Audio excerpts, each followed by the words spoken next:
Hello everyone, एक बार पुनः आप सभी का ऑलराउंडर बीएसएस कोचिंग इंस्टीट्यूट में स्वागत, अभिनंदन। आप सब कुशल मंगल होंगे, ऐसी आशाएं उम्मीदें मैं करता हूं।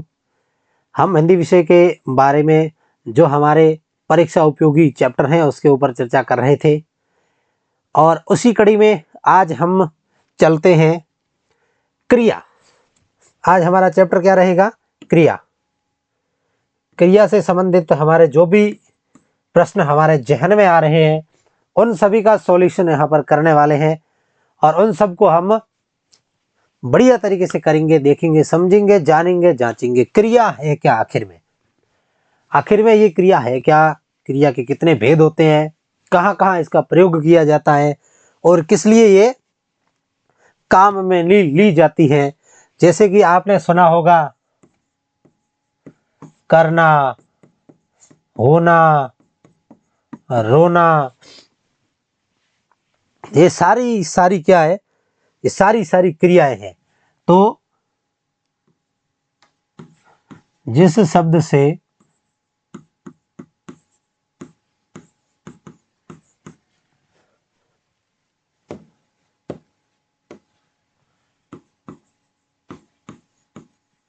किसी कार्य का, जिस शब्द से किसी कार्य का होना या करना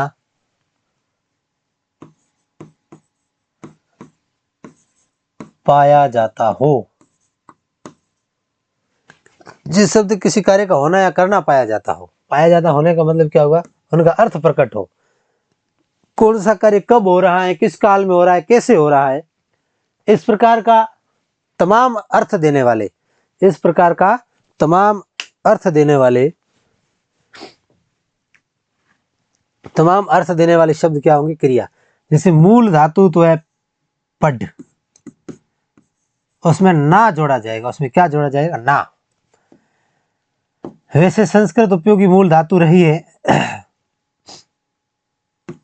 जो पठ धातु है, उस पठ धातु से पठ बनी है और फिर यहां पर क्या बन जाएगा?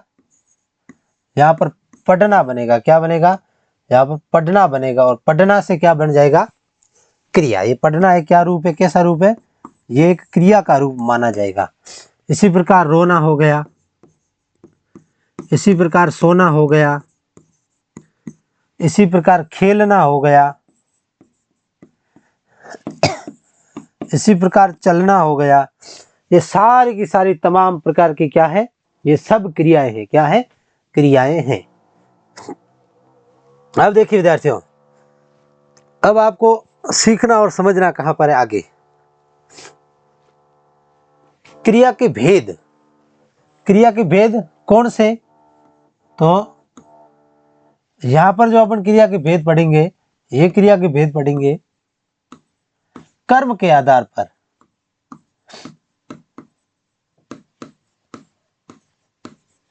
किसके आधार पर? कर्म के आधार पर हम क्रिया के भेद पढ़ने वाले हैं। तो कर्म के आधार पर क्रिया के भेद होते हैं दो। एक होता है सकर्मक और एक होता है अकर्मक। जिसमें कर्म साथ में हो वो तो सकर्मक कहलाएगा और जिसमें कर्म का अभाव हो वो कैसी क्रिया कहलाएगी? अकर्मक क्रिया कहलाएगी। किस प्रकार से समझना है, सीखना है, उसको बड़े इत्मीनान के साथ देखना है, तब जाके आप उस चीज को सॉल्व कर पाएंगे। सकर्मक क्रिया कैसी क्रिया? सकर्मक क्रिया। अब सकर्मक क्रिया क्या होती है कि जिस क्रिया का फल, जिस क्रिया का फल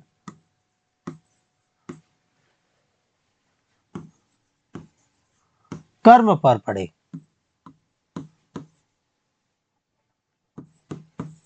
जिस क्रिया का फल कर्म पर पड़े उसे सकर्मक क्रिया कहते हैं। उसे कैसी क्रिया कहते हैं? सकर्मक क्रिया। अब सकर्मक में भी कैसी क्रिया है? एक कर्मक क्रिया है। सबसे पहले जैसे कि राम पुस्तक पढ़ता है, राम पुस्तक पढ़ता है। तो यहाँ पर जो पढ़ना क्रिया है, पढ़ना क्या है, क्रिया है। तो ये एक कर्म हो गया, क्या हो गया, एक कर्म, ठीक है ना। और कर्म क्या हो गया, पुस्तक हो गया। अपन क्या पढ़ रहे हैं, एक कर्मक, सकर्मक में भी एक कर्मक। और राम क्या है, राम करता है। हाँ, पुस्तक पढ़ता है, अगर पुस्तकें भी पढ़ सकता है, एक पुस्तक पढ़ता है, 2, 50, जितनी भी पुस्तकें पढ़ो, लेकिन यहाँ पर सीधा संबंध किससे बताया जा रहा है, क्रिया का साक्षात संबंध पुस्तक से है, कर्म से है। जब क्रिया का संबंध कर्म से बताया जाता है तो वहां पर क्या माना जाएगा, तो वहां पर सकर्मक क्रिया मानी जाएगी, क्योंकि यहाँ पर किससे माना जा रहा है, यहाँ पर पुस्तक से माना जा रहा है संबंध सीधा, न कि राम से। इसी प्रकार द्विकर्मक, जब दो कर्म इन्वॉल्व हो, कितने कर्म, दो कर्म। अब द्विकर्मक का उदाहरण कैसे होगा, जैसे एक उदाहरण लेते हैं, डॉक्टर ने रोगी को दवाई दी, ठीक है ना। डॉक्टर ने रोगी को दवाई दी।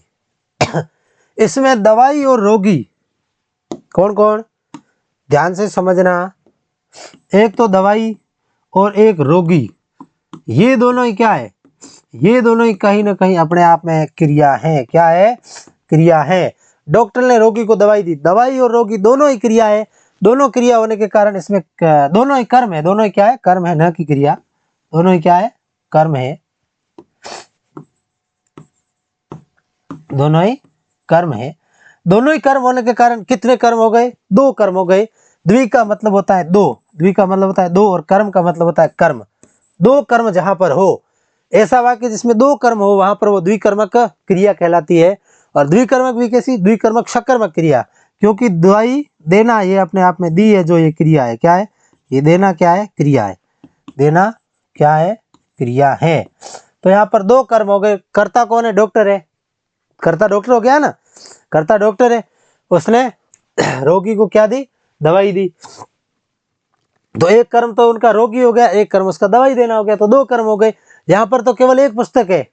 अरे कर्म का मतलब होता है जो वो काम कर रहा है वो होता है, सीधा सा सिंपल, समझ में आई कि नहीं आई। जैसे कि श्याम विद्यालय जाता है तो विद्यालय उसका कर्म हो गया, ठीक है ना। रमेश भोजन करता है तो भोजन उसका कर्म हो गया। सीता सोती है तो सोना उसका कर्म हो गया, ठीक है ना। तो इस प्रकार से तो जहां पर दो कर्म हो तो द्विकर्मक, और जहां पर एक कर्म हो वो एक कर्मक कहलाती है। क्या कहलाती है, एक कर्मक कहलाती है।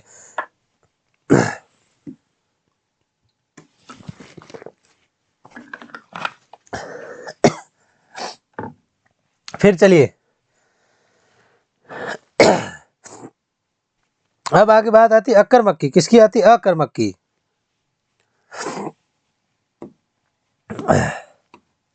क्रिया का फल किस पे पड़ेगा, अब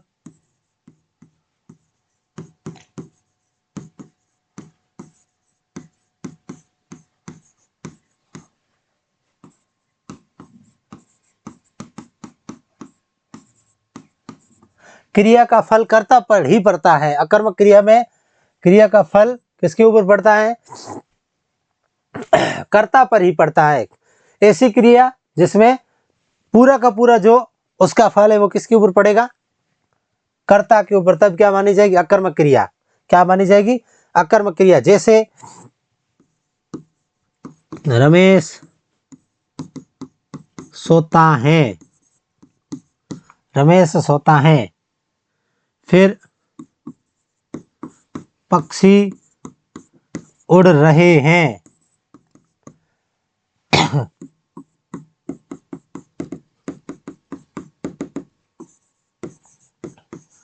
श्याम नाच रहा है, श्याम नाच रहा है। तो ये सारे के सारे उदाहरण किसके माने जाएंगे, अकर्मक क्रिया के माने जाएंगे। क्यों, क्योंकि अकर्मक क्रिया की एक पहचान होती है जिसमें कर्म नहीं होता है। यहाँ पर कर्म नहीं है ना, सोना एक क्रिया है, उड़ना एक क्रिया है, नाचना एक क्रिया है। लेकिन यहाँ पर जिन जिन के नीचे अंडरलाइन कर रहा हूँ वो सारी क्रियाएं हैं, ध्यान से सुनना समझना। ये क्रिया है, ये क्रिया है, ये क्रिया है। ये कैसी क्रिया है, अकर्मक क्रिया है। अकर्मक क्रिया कुछ फिक्स होती है, जैसे कि सोना, रोना, धोना, उड़ना, तमाम प्रकार की, नाचना, ये सारी क्रियाएं क्या होती है? अकर्मक होती है, जिसमें कर्म नहीं होता है। यहाँ पर आपको कर्ता दिख रहा है या क्रिया दिख रही है, जिसमें क्या होगा?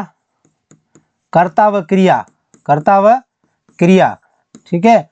और कर्म का क्या होगा? अभाव होगा, कर्म का अभाव। अभाव का मतलब जिसमें कर्म नहीं होता हो, जिसमें कर्म नहीं हो वो कैसी क्रिया मानी जाएगी? अकर्मक क्रिया मानी जाएगी।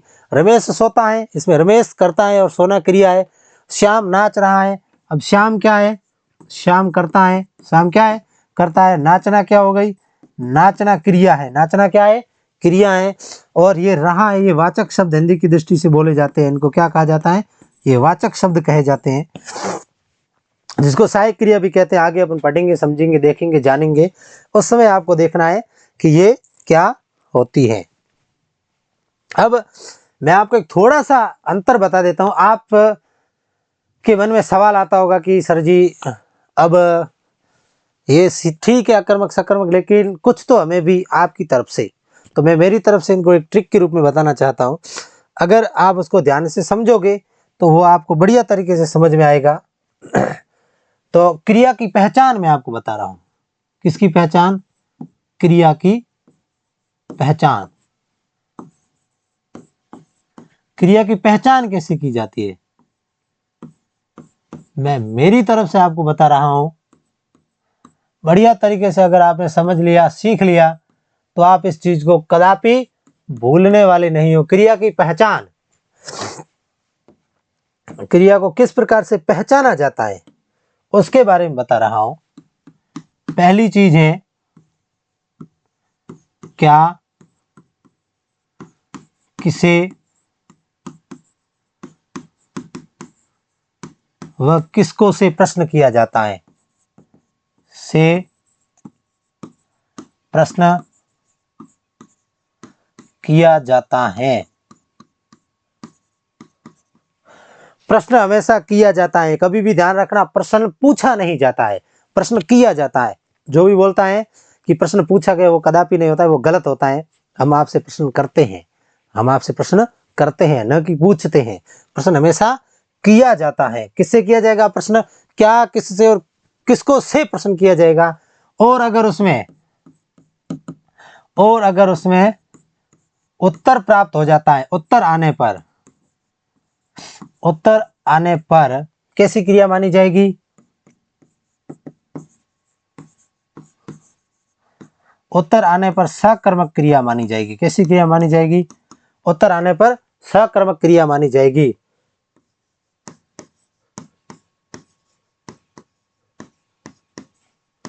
उत्तर आने पर सकर्मक क्रिया मानी जाएगी। और नहीं आने पर,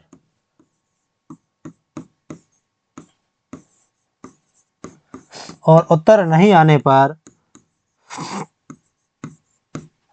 कैसी क्रिया मानी जाएगी? अकर्मक क्रिया मानी जाएगी। उत्तर नहीं आने पर अकर्मक क्रिया मानी जाएगी।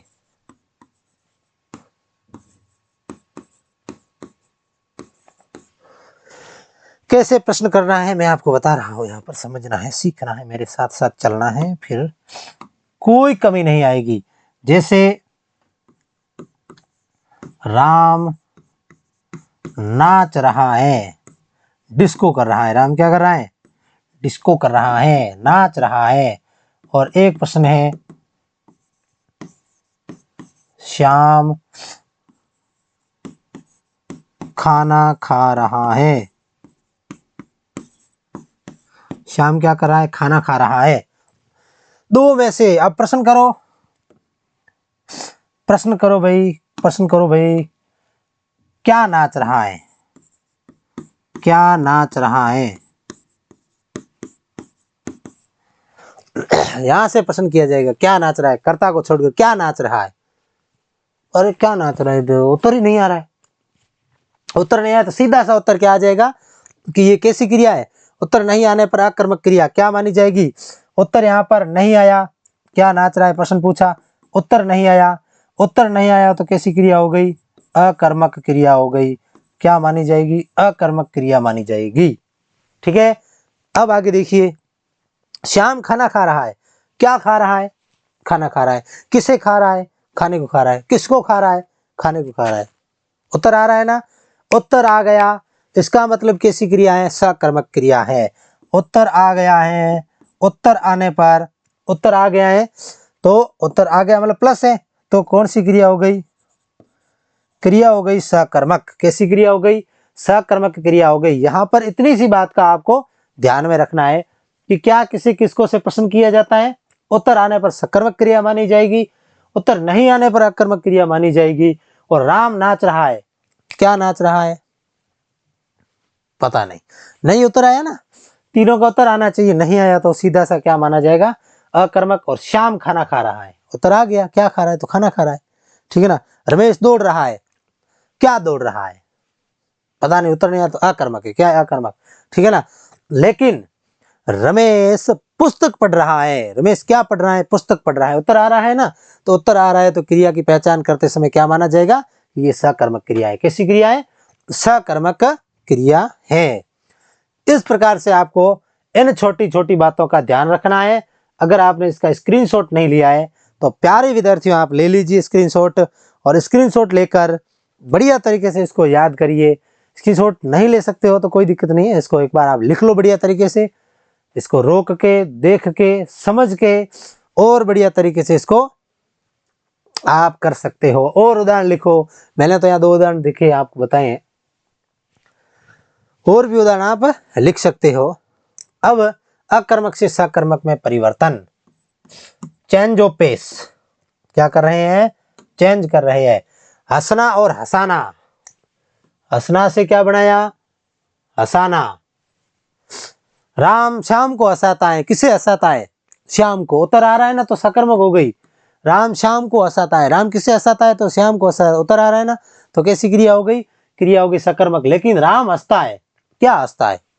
क्या हंसता है? उत्तर नहीं आ रहा है ना, तो यहां पर कैसी क्रिया हो गई? क्रिया अकर्मक हो गई। तो ये जो भी है ये अकर्मक के उदाहरण है। ये सारे के सारे उदाहरण, ये सारे के सारे अकर्मक के हैं, और ये सारे के सारे उदाहरण किसके हैं? सकर्मक के उदाहरण है। सारे के सारे किसके उदाहरण है? सकर्मक के। बनाई गई है क्रियाएं। क्या क्रियाओं को क्या किया गया है? सकर्म बनाया गया है। गिराना से गिराना बना दिया। गिरना से क्या बना दिया? गिरना से गिराना बना दिया। और फिर आपके यहां से मैं आपको आपके ध्यानार्थ लिख देता हूं कि ये तो है अकर्मक क्रियाएं सारी ही, ठीक है, और ये सारी कैसी क्रियाएं हैं? सकर्मक क्रियाएं हैं। ठीक है, इधर वाली जुड़ना से जोड़ना, जुड़ना से जोड़ना। ठीक है, टूटना से पुल टूट गया और पुल को तोड़ा गया। तड़पना से तड़पाना, ठहरना से ठहराव, पलना से पालना, छूटना से छोड़ना। छूटना से क्या? छोड़ना। और उजड़ना से उजड़ना, उजाड़ना। उजड़ना से उजाड़ना। अब प्रश्न कैसे पूछा जाएगा, वो भी अगर आपके मन में सवाल आता है कि प्रश्न कैसे पूछा जाएगा, तो उसको भी मैं आपके सॉल्यूशन के लिए यहाँ बता देता हूँ। प्रश्न ऐसे पूछेगा, प्रश्न कैसे पूछेगा? ऐसे पूछेगा, यहाँ पर वो पूछेगा प्रश्न। ठीक है, प्रश्न इस तरीके से पूछेगा कि गीता गा रही है, गीता गा रही है, वाक्य में क्रिया है। गीता गा रही है, वाक्य में क्रिया है। 1 नंबर पे ऑप्शन देगा अकर्मक, 2 नंबर पे ऑप्शन देगा सकर्मक, 3 नंबर पे ऑप्शन देगा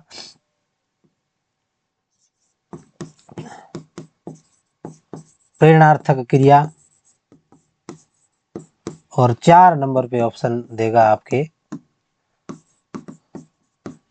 सहायक क्रिया। 4 नंबर पे क्या ऑप्शन देगा? सहायक क्रिया। गीता गा रही है वाक्य में क्रिया है। यहाँ पर आपको ये ध्यान में रखना है कि इसमें जो ये गा रही है, गाना एक क्रिया है। क्या है?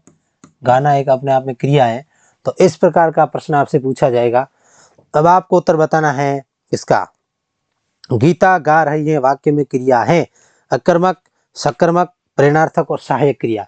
जिसको पता है कि क्या से प्रश्न करेंगे, किससे प्रश्न करेंगे, क्या से प्रश्न करेंगे, क्या किसी किसको, क्या गा रही है उत्तर नहीं आ रहा है, क्या गा रही उत्तर नहीं आ रहा है, किसे गा रही उत्तर नहीं आ रहा है, नहीं उत्तर आता है, इसका मतलब ये दोनों तो गए।